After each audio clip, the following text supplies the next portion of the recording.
Ракометната репрезентација на Македонија светското првенство го заврши на 15-тото место. Македонија беше во група со Унгарија, Холандија и Гвинеја, каде нашите ракометари со реми против Унгарија го отворија мундијалот.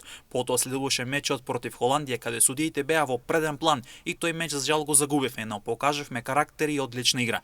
Надпреварот со дебитантот од Гвинеја беше меч каде како голем фаворит Македонија забележа висока победа и се пласираше во главната фаза.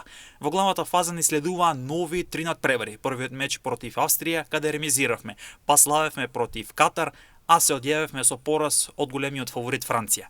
Нашиот капитен Филип Кузмановски беше најдобар стрелец со 49 погодици кои ги постигна од 71 обид, или неговиот процент на успешна реализација е 69%. Од вечерва започнува четвртфиналето, а првиот меч го играат Хрватска против Унгарија, додека пак во вториот меч се среќаваат Франција и Египет.